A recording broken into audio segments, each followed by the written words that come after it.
G'day, Declan from DirtandWater Adventures here. This is my ute. Right, so the car itself is a SR5 2011 Hilux.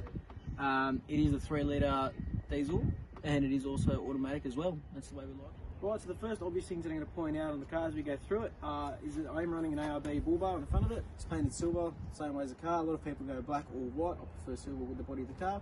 On the bull bar I've got King's spotties fitted to it and no floodlight connection on the front of them just because I want more distance. And the great white LED light bar that gives me a lot more spread of direction in terms of light. Rocking a GME antenna over here and some classic just normal fish rod holders. As you come down below, underneath the front, I'm rocking a ARB front recovery point, fat bars under body protection, and a fat bars diff drop because we've had too many CVs broken, hence why my name is also CV King. Right, one more thing I just forgot to mention in regards to the front of it is that I'm also running a auto locker in the front. I can't recommend these enough. They're bloody awesome. It changes the complete dynamic of how you look at tracks.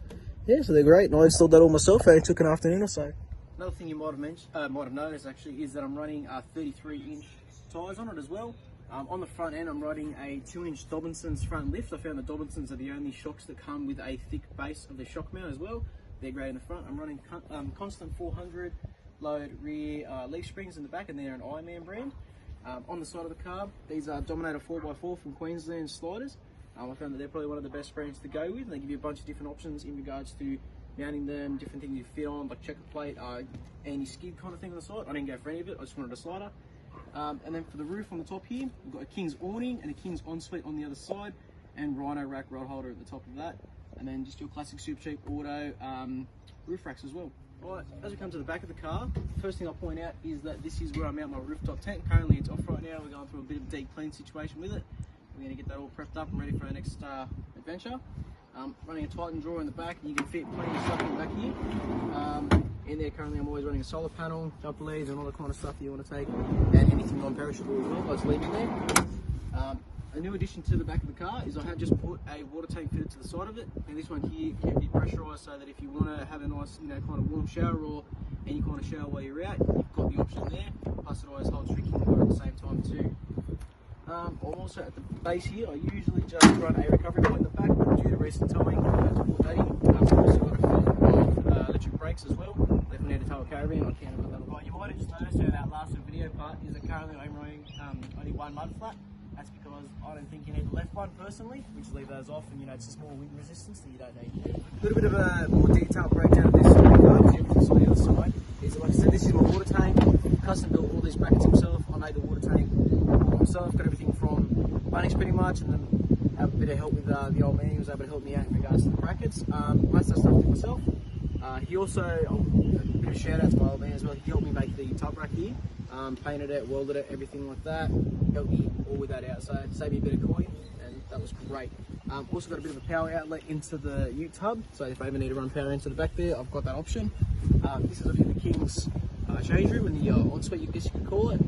That mounts nice and easily, same as awning, and that has never let me down. It's got heaps of room on the inside of it, and nice and easy. You can change a lot of privacy when you go out. One big thing I forgot to mention at the start is the platinum snorkel that I've got. This was installed by a place in Penrith Tyres Automotive.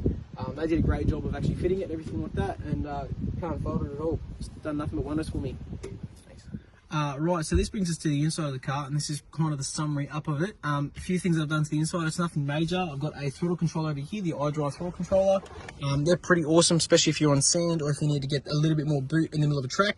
You can play with the throttle controller there. Obviously it doesn't give you any more power, it just gives you a little bit more control over what you're doing. As far as I know, this actually doesn't come out stock with the 2011, obviously 2005 to 2011 with the sunglass holder. So that's a cool little handy thing to have.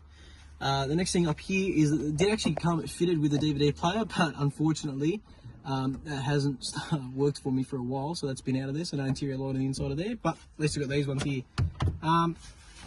Last thing I think, second last thing that I've got going on is I've got a Gator reverse camera. I would put a key in and I'll show you all of that, but I'll show you that another time.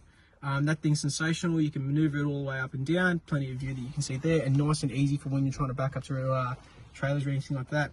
Down the base here, we've got the GME radio. Sorry, I did say second last thing, but there's obviously this and one more. Then I'm also running Caterpillar seat covers as well, and I can't recommend these enough. They're absolutely sensational. They've done wonders for me. I've had them here for over a year and they still look pretty much brand new. And that's pretty much it for the interior. Like, I mean, there's a steering wheel cover, that's really nothing fancy. So I'd just like to say thank you very much for giving me your time and taking me through my N70. Have a fantastic day.